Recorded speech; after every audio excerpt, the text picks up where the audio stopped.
não andeis preocupados quanto ao comer, ao beber e ao vestir, porque os gentios, quem eram os gentios? Eram aqueles que não tinham o Deus de Israel como sendo seu Deus. Os gentios é que andam preocupados assim. Vocês não. Por quê? Porque nós temos um Pai, o Senhor é nosso Pai, amados. Mas quando você anda preocupado com o que beber, com o que vestir, com o que comer, você está se comportando como gentios, como aqueles que não têm um pai para cuidar deles. Esse é o problema. Amados, para de pensar nas coisas desse mundo. Paulo, escrevendo aos Colossenses, capítulo 3, vai dizer, olha só, pensai nas coisas que são de cima e não nas que são da terra. Por que nós andamos preocupados? Por que nós andamos angustiados? Por andarmos pensando nas coisas desse mundo. Quantas vezes no dia de hoje você pensou nos céus? Quantas vezes nos dias de hoje você pensou numa realidade celestial? Agora, quantas vezes você pensou naquele teu problema? Quantas vezes você pensou nas coisas dessa terra? É por isso, amados, que nós andamos oscilando. Porque uma hora nós pensamos no mundo, quando você... O que controlar a sua mente vai controlar a sua vida. É fácil de discernir um homem e uma mulher espiritual, porque um homem e uma mulher espiritual pensam nos céus, amados. Agora os homens carnais pensam nas coisas desse mundo. Ah não, mas você é um irresponsável. Como que eu vou ficar sem pensar nas coisas desse mundo, amado? Eu já falei aqui, eu sou casado, pai de 2 filhos, eu pago aluguel, eu tenho conta para pagar igual todo mundo aqui. Só que eu fiz de Deus o provedor da minha casa, amados. E eu não vou andar atribulado com as coisas desse mundo. Eu tenho pensado uma realidade que é mais real do que essa daqui. O problema é que quando você para de... Nós estamos cercados de coisas físicas. Nós estamos cercados por coisas materiais. Para esquentar, amados, é muito difícil, é muito complicado. Para esquentar você precisa buscar e buscar muito. Agora para esfriar, você não precisa fazer nada. Para esfriar, é só você deitar na sua cama, é só você sentar no seu sofá e ligar a televisão. Para esfriar é fácil, mas para queimar, amados, é muito difícil. Você precisa buscar desesperadamente. Mas por que nós não buscamos desesperadamente? Porque ainda nós não compreendemos que a realidade espiritual é mais verdadeira do que a realidade física. Porque primeiro não foi o físico para ser o espiritual. Primeiro foi o espiritual para depois ser o físico. Então, amados, a realidade espiritual é mais verdadeira do que isso daqui. Paulo vai dizer, olha só, não ande por vistas. Ló foi andar por vistas por causa disso, viu uma campina verdejante. Depois da campina foi parar dentro de Sodoma e Gomorra. Nós sabemos o que aconteceu com Ló, porque ele olhou para as campinas verdejantes e olhou para um deserto. Ele falou, vou para o deserto? Que nada, cara, vou para a campina verdejante. Mas, amados, quando você está sendo guiado por Deus, quando você está debaixo de uma direção de Deus, não importa o lugar para onde você vá, Deus sempre vai fazer frutificar. É isso que nós precisamos, andar debaixo de uma direção de Deus. Essa direção que é que o Senhor dá a Pedro. Pedro vai falar sobre a tua palavra. Pedro recebeu uma direção, amados. E por isso ele lançou. Há um tempo atrás nós recebemos uma direção do Senhor. Eu estava conversando com o pastor Márcio aqui mais cedo, estava falando, eu fazia evangelismo na minha cidade, no meu bairro, e comecei a orar e pedir para o Senhor, Senhor, eu quero fazer algo a mais que esses evangelismos. Não que fazer evangelismo seja pouco, só que eu queria fazer algo a mais pela minha cidade. E orei ao Senhor, o Senhor falou, olha só, você vai trabalhar com prostitutas, você vai trabalhar com garotas de programa, mas não é que eu ia ser cafetão não, tá, gente? Aí eu falei, Deus, amém. Só que o Senhor vai ter que fazer um milagre, porque minha esposa não vai gostar desse negócio não. Trabalhar com prostituta. Só que, amados, Deus faz tudo. E Ele me deu tudo. Ele falou, você vai trabalhar com garotas de programa. O nome do projeto vai ser Raabe, por causa de Josué 6:25. E eu fui abrir em Josué 6:25, não sabia o que estava escrito até então. Fui abrir e estava lá escrito, assim deu Josué vida. a prostituta Raabe e a toda a sua família.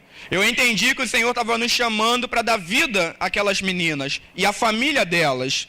Porque quando você tira uma prostituta, quando você tira um cracudo, quando você tira um marginal da rua, você está tirando toda uma família.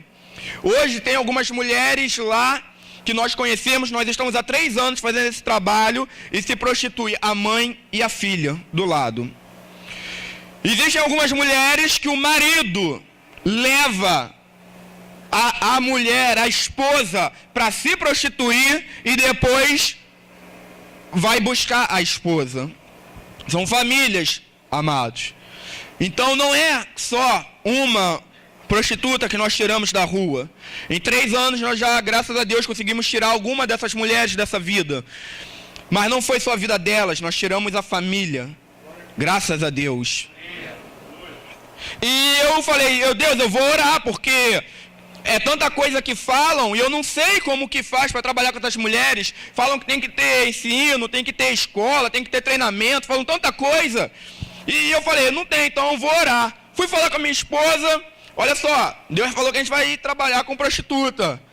E ele deu o nome e falou que vai ser Projeto Raabe, por causa de José 6:25. E falei toda a história para ela. Quando eu terminei, ela falou, legal, quando começa? Eu falei, amém, o primeiro milagre o Senhor já fez. Minha esposa topou. E levou 1 ano, amados, desde quando Deus falou até nós iniciarmos o projeto. E quando Deus falou, agora vocês vão começar o Raabe. E nós, então, eu era pastor de uma igreja e nós começamos durante 1 ano, amados. 1 ano. Eu quero falar para o Felipe e para o Roger. Perseverem, continuem. Vocês não sabem do que Deus é capaz, amados. Nós não sabemos. Não importa o quanto de experiência que você já teve com Deus. Se você morreu e ressuscitou, quero te dizer que para o nosso Deus isso ainda é pouco. É muito pouco. Isso é fácil, é muito fácil. É difícil para nós, quando estamos fazendo desassociados do Senhor. Mas para Deus é muito fácil. Durante 1 ano eu fui pastor de uma igreja de 3 pessoas. E era uma igreja, amados. Se reunia na sala da minha casa. Era eu, minha esposa e o Eduardo. 1 ano. Aí, para mudar um pouco, às vezes nesse 1 ano, a gente fazia minha esposa, o Eduardo e eu. Né? Para sair um pouco da rotina. E nesse período Deus nos deu Raabe. E eu falei, pô, cara, 3 pessoas, eu falei, amém, vamos fazer. Então, e a gente chama meu cunhado e minha cunhada, que na época não congregavam comigo, hoje congregam, graças a Deus. E falei, vamos ser em 5 para fazer esse trabalho. E começamos a orar, e mais 3 amigos nossos de Macaé souberam e se juntaram a nós em oração. Então foram 8 pessoas no total. Durante 3 meses nós fizemos reuniões de oração, pedindo direção ao Senhor. Não sabíamos, nunca tínhamos feito. Eu perguntei, Deus, como que é isso? Como que vai ser? Me ensina, Deus, porque eu não sei. Mas a primeira coisa que eu vou falar é... A primeira coisa que Deus falou conosco, para muitos, parece heresia, sabe? Mas Deus falou, amados. Eu estava orando, mesmo orando, Deus fala conosco como que vai ser, como que é esse trabalho. O Senhor falou, eu falei, Deus, como que a gente vai fazer lá? Deus falou, vocês não vão falar do nome de Jesus. Eu falei, pô, legal. Vocês não vão falar da Bíblia. Tá ficando interessante. Vocês não vão falar que elas vão para o inferno. Vocês não vão falar que eu amo a vida delas. Eu falei, amém, Deus. Esse vai ser o evangelismo mais criativo da face da terra, porque eu não posso falar do nome de Jesus, não posso falar da Bíblia, não posso falar que o Senhor ama, e nem posso falar que elas vão para o inferno. Falei, eu já sei tudo que eu não posso falar, Senhor. E isso não era heresia ainda, tá? A heresia vem agora. Se você achou que isso aí era heresia, a heresia vem agora. Falei, Deus, eu já sei tudo que eu não posso falar. Mas afinal, o que eu posso falar? Mas em nome de Jesus.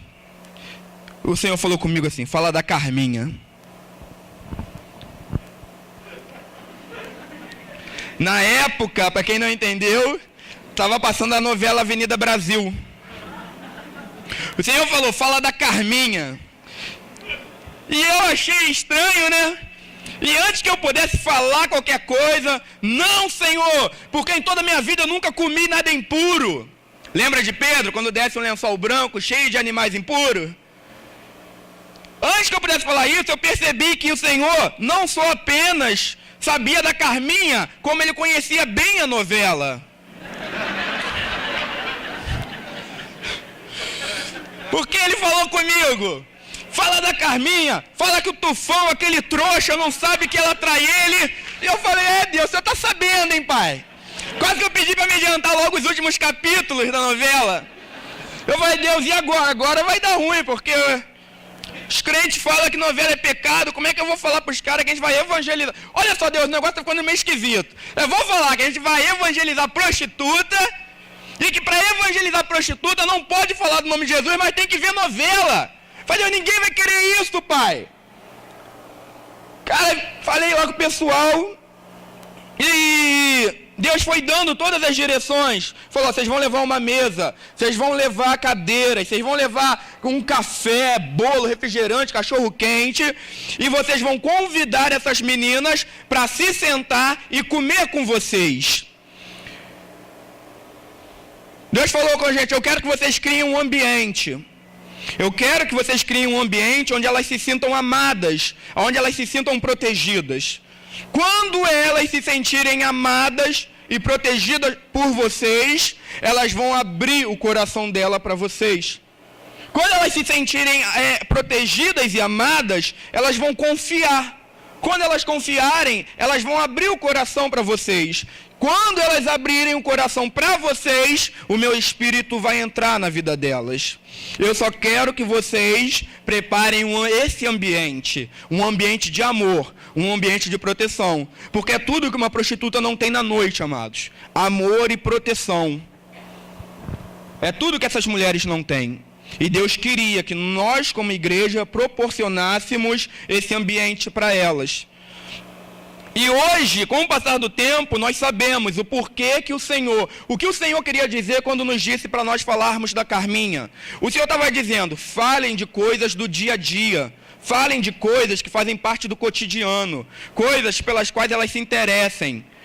Deus não queria que nós evangelizássemos essas meninas, porque já tem muita gente evangelizando. Sempre que nós estamos lá, passa alguma igreja evangelizando elas. Mas as igrejas passam por elas. Não é passar, amados. Jesus não passou na vida da mulher samaritana. Jesus parou e se relacionou com a mulher samaritana. Era isso que Deus queria, que nós nos relacionássemos, que nós conhecêssemos essas meninas. E outro motivo pelo qual não precisava falar do nome de Jesus, é que hoje, sem medo de errar, eu posso afirmar que 70% daquelas meninas são afastadas do caminho do Senhor. Os louvores mais antigos, se você for cantar, elas sabem todos. Aí você vai perguntar, elas vão falar, não, eu ministrava louvor na minha igreja. Eu fui criada no círculo de oração da minha igreja. Minha mãe era dirigente do círculo de oração. Algumas vão falar, meu pai é pastor. Um dos últimos casos que nós tivemos é de uma menina que o pai dela era diácono. E ela e o namorado não vigiaram e ela engravidou. Quando o namorado soube que ela havia engravidado, o namorado foi embora, meteu o pé, como a gente diz lá no Rio, e abandonou ela. O pai, quando soube que a filha estava grávida, o pai diácono da igreja expulsou a filha de casa. E ela falou, sem marido e sem pai, o que me restou foi me prostituir para poder cuidar do meu filho. Um homem que estava dentro da igreja, que já tinha lido João 3,16 por algumas vezes, que talvez já tivesse pregado sobre o amor, que talvez já tivesse falado sobre o amor de Deus para as pessoas na rua, mas quando precisou exercer, manifestar o amor de Deus na casa dele, na família dele, não soube como fazer e expulsou a filha. E por causa disso, agora a filha é uma prostituta. Amados, o amor de Deus não é para ser tema das nossas pregações. O amor de Deus não é para compor letras bonitas dos nossos louvores. O amor de Deus é para ser encarnado em nossas vidas e manifestado através das nossas ações. Isso é o amor de Deus. Quando a palavra diz que o verbo se fez carne, não foi que da palavra Deus levantou Jesus, sabe? Não é isso. É que Jesus viveu uma vida de tal forma que a palavra do Senhor encontrou cumprimento na vida de Cristo. A vida de Jesus era a manifestação dessa palavra, pelas suas ações, pelas suas atitudes. Você olhava para Jesus, você lia a palavra na vida dele. Mas é claro, Jesus, mas só que Paulo vai dizer que nós somos cartas vivas. Ser carta viva de Deus é que essa palavra se cumpre na sua vida, você encarna essa palavra, você manifesta essa palavra. Amados, antes, até os dias de João Batista, a palavra do Senhor foi comunicada aos homens. Havia uma comunicação. Os profetas, desde Gênesis, desde o anúncio da semente da mulher, a palavra vem falando sobre o Messias que viria, até João Batista. Um dia João Batista está pregando e está dizendo: olha só, eu batizo vocês com água, mas após mim vem um que vos batizará com fogo. Olha só, aquele que virá, ele é tão grande, ele é tão poderoso, que eu não sou digno de desatar as sandálias dos seus pés. E João está pregando e está falando das profecias a respeito da vinda do Messias, e talvez alguém tenha dito para ele: João, olha para trás, e de repente, João, no meio da sua pregação, no meio da sua profecia, ele olha para trás. Só que ao olhar para trás, a palavra é transformada, a revelação, é iniciado um novo tempo para nós. João Batista para de comunicar sobre a vinda do Cordeiro. João Batista para de anunciar a vinda do Cordeiro e diz: eis aí o Cordeiro de Deus que tira o pecado dos homens. Aquele sobre o qual eu falava, aquele sobre o qual eu pregava, se manifestou. Ele veio estar entre nós. E aí, a palavra, o verbo se faz carne, ou seja, o evangelho na vida de Cristo deixa de ser comunicado, deixa de ser uma pregação e é encarnado, amados.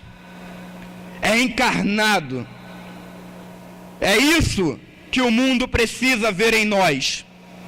É essa encarnação do evangelho em nossas vidas. Quando nós entendermos isso, nós iremos parar de brigar por coisinhas tão pequenas, amados. Sabe por quê? Nós estamos, como eu estava dizendo, a igreja é edificada sobre um fundamento. O fundamento é Jesus. E Paulo vai dizer o seguinte: olha só, eu pus o fundamento. Ninguém pode construir sobre um fundamento diferente. Ele está dizendo: eu pus o fundamento. Agora, cada um veja como edifica. Nós temos permitido que algumas coisas nos separem. Coisas pequenas. Tudo que nos separa é humano. Tudo que nos une é Cristo, amados.